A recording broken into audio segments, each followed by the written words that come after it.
اللہ تعالیٰ سورہ مریم آیت 11 میں فرماتے ہیں، اب زکریا اپنے حجرے سے نکل کر اپنی قوم کے پاس آ کر انہیں اشارہ کرتے ہیں کہ تم صبح و شام اللہ کی تسبیح بیان کرو۔ اللہ تعالیٰ سورہ آل عمران آیت 39 میں فرماتے ہیں، چنانچہ وہ ابھی عبادت گاہ میں کھڑے نماز ہی پڑھ رہے تھے کہ فرشتوں نے آواز دی کہ زکریا، اللہ تمہیں یحییٰ کی بشارت دیتا ہے جو کلمۃ اللہ یعنی عیسیٰ کی تصدیق کریں گے اور سردار ہوں گے اور عورتوں سے رغبت نہ رکھنے والے اور ایک پیغمبر یعنی نیکوکاروں میں ہوں گے۔ بس فرشتوں نے اسے آواز دی جبکہ وہ حجرے میں کھڑے نماز پڑھ رہے تھے کہ اللہ تعالیٰ تجھے یحییٰ کی یقینی خوشخبری دیتا ہے جو اللہ تعالیٰ کے کلمے کی تصدیق کرنے والا سردار، ضابط نفس اور نبی ہے نیک لوگوں میں سے۔ انسان کتنے ہی بلند و بالا مقام پر پہنچ جائے اور اللہ تعالیٰ کے ساتھ اسے زیادہ سے زیادہ قرب حاصل ہو جائے، تب بھی وہ اللہ کا بندہ ہی رہتا ہے، اور کسی بھی بلندی پر پہنچ کر وہ اللہ یا اللہ کا بیٹا نہیں ہو سکتا، اللہ کا شریک نہیں ہو سکتا۔ اللہ جل شانہ کی ذات پاک وحدہ لا شریک ہے اور باپ بیٹے کی نسبتوں سے پاک ہے، لہذا انسان کی سب سے بڑی گمراہی یہ ہے کہ وہ جب کسی برگزیدہ انسان سے ایسے امور صادر ہوتے دیکھتا ہے جو عقل میں نہیں آتے تو رعب یا عقیدت کی بنا پر پکار اٹھتا ہے کہ یہ ہستی تو خود اللہ ہے جو انسانی شکل میں آئی ہے، یا اس کا بیٹا ہے، یا اللہ تعالیٰ کی شریک ہے۔ وہ یہ نہیں سوچتا کہ بلا شبہ ان واقعات کا جاری ہونا اللہ کی طاقت کے ذریعے ہے جو بطور نشان اس برگزیدہ انسان کے ہاتھوں جاری ہوئے۔ اس کے باوجود یہ نہ اللہ ہے نہ اللہ کا بیٹا بلکہ اس کا ایک پسندیدہ بندہ ہے، اور یہ امور اللہ تعالیٰ کے خاص قوانین کے تحت صرف اس کی تائید اور اس کی صداقت کے لیے ظاہر ہوتے ہیں، ورنہ وہ بھی اللہ تعالیٰ کے آگے اسی طرح مجبور ہے جس طرح دوسری مخلوق۔ انہیں خوشخبری سنائی گئی کہ بہت جلد یحییٰ نامی لڑکا پیدا ہوگا، وہ عیسیٰ علیہ السلام کی تصدیق کرے گا۔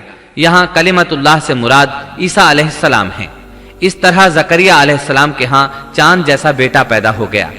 یہ جو ہی بڑے ہوئے ان کے پاس اللہ تعالیٰ کا پہلا حکم پہنچا، اے یحییٰ، میری کتاب کو مضبوطی سے تھام لے، اور ہم نے اسے لڑکپن ہی میں دانائی عطا فرما دی۔ اللہ تعالیٰ نے آپ کو 9 عمر ہی میں حکمت اور دانائی عطا فرما دی۔ تفاسیر میں ہے کہ بچوں نے یحییٰ علیہ السلام سے کہا آؤ کھیلیں، انہوں نے کہا ہم کھیل کود کے لیے پیدا نہیں کیے گئے، اور اس وقت ان کی عمر صرف 5 سال تھی۔ اللہ تعالیٰ سورہ مریم آیت 13 تا 15 میں ان کے اوصاف بیان فرماتے ہیں، اور ہم نے انہیں اپنے پاس سے شفقت اور پاکیزگی بھی عطا فرمائی، اور وہ پرہیزگار شخص تھا اور اپنے ماں باپ سے نیک سلوک کرنے والا تھا، وہ سرکش اور گناہگار نہ تھا۔ اس پر سلام ہے جس دن وہ پیدا ہوا اور جس دن وہ فوت ہوا اور جس دن وہ زندہ کر کے اٹھایا جائے گا۔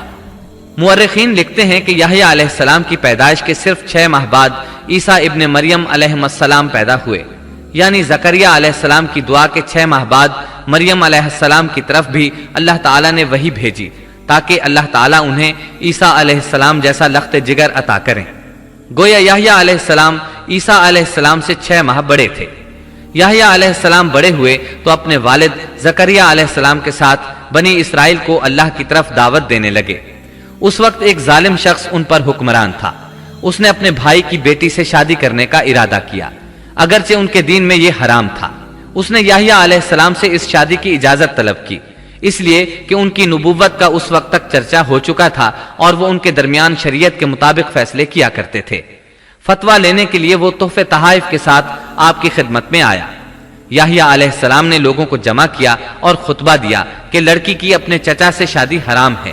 بادشاہ اور وہ لڑکی یہ فیصلہ سن کر غضبناک ہو گئے۔ لڑکی نے بادشاہ سے کہا تم یحییٰ کو قتل کرا دو، تب ہماری شادی ممکن ہے۔ بادشاہ نے ان کی طرف اپنے سپاہی روانہ کر دیے۔ اس وقت یحییٰ علیہ السلام محراب میں نماز ادا کر رہے تھے، سپاہیوں نے انہیں قتل کر دیا۔ اس طرح بادشاہ نے اپنی بھتیجی سے شادی کر لی۔ اس کے بعد انہوں نے آپ کے والد زکریا علیہ السلام کو بھی قتل کر دیا۔ اس طرح اس دور کے 2 نبی قتل کر دیے گئے۔ عیسیٰ علیہ السلام باقی رہ گئے۔ آپ یحییٰ علیہ السلام کی زندگی ہی میں نبی قرار پا چکے تھے۔ اس وقت آپ کی عمر 30 سال سے کچھ اوپر تھی۔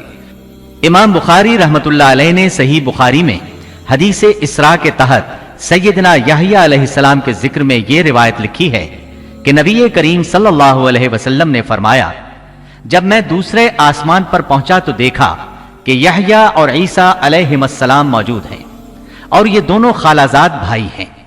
جبریل علیہ السلام نے کہا، یہ یحییٰ اور عیسیٰ علیہم السلام ہیں، انہیں سلام کیجیے۔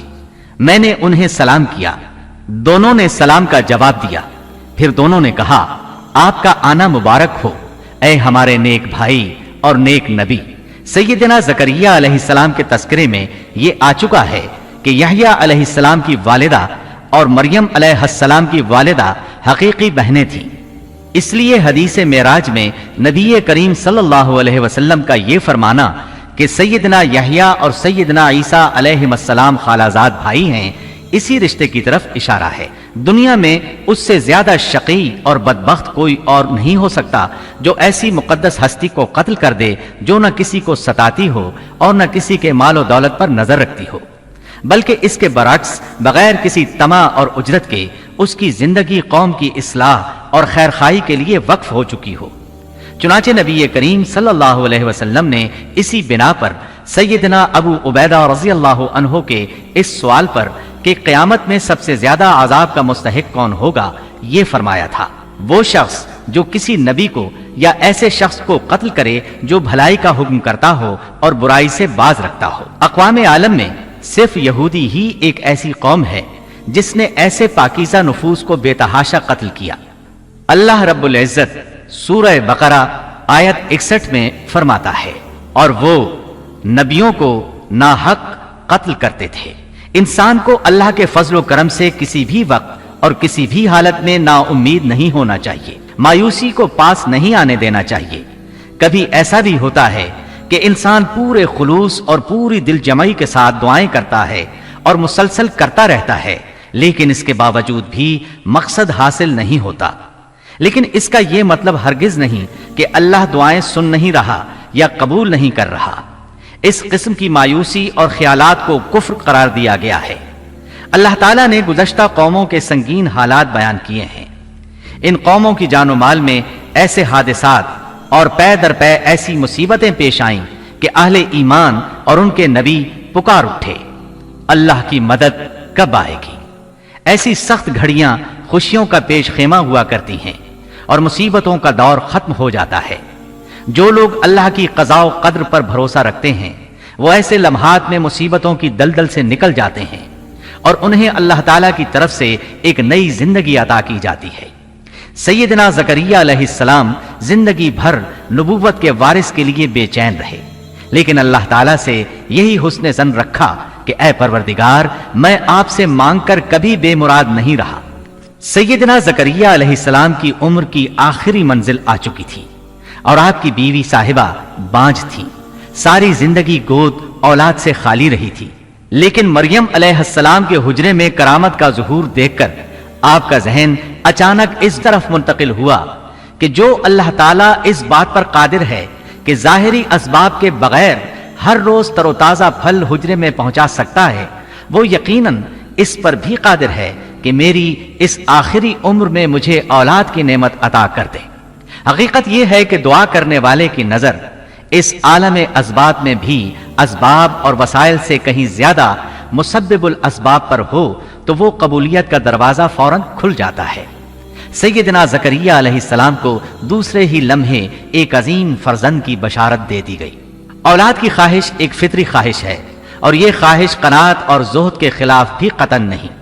قرآن کریم نے انبیاء کی زبان سے اس قسم کی دعائیں اور پکار ذکر کر کے یہ حقیقت واضح کر دی کہ انبیاء اور رسل جو زہد اور قناعت کے مینار ہوتے ہیں اس دواجی زندگی سے بری نہیں ہیں۔ اسلام میں اولاد کی خواہش کو فطری خواہش قرار دیا گیا ہے، تاہم یہ نقطہ بھی ذہن میں رہنا چاہیے کہ سیدنا زکریا علیہ السلام صرف اولاد ہی نہیں چاہتے تھے، صالح اولاد چاہتے تھے تاکہ وہ ان کے بعد دعوت کا کام جاری رکھے۔ اس لیے آپ نے اپنی دعاؤں کو پاکیزہ اور نیک اولاد کے الفاظ کے ساتھ خاص کیا۔ سورہ آل عمران آیت 38 میں ہے، اسی جگہ زکریا علیہ السلام نے اپنے پروردگار سے دعا کی، کہا کہ اے میرے پروردگار، مجھے اپنے پاس سے پاکیزہ اولاد عطا فرما، بے شک تو دعا کا سننے والا ہے۔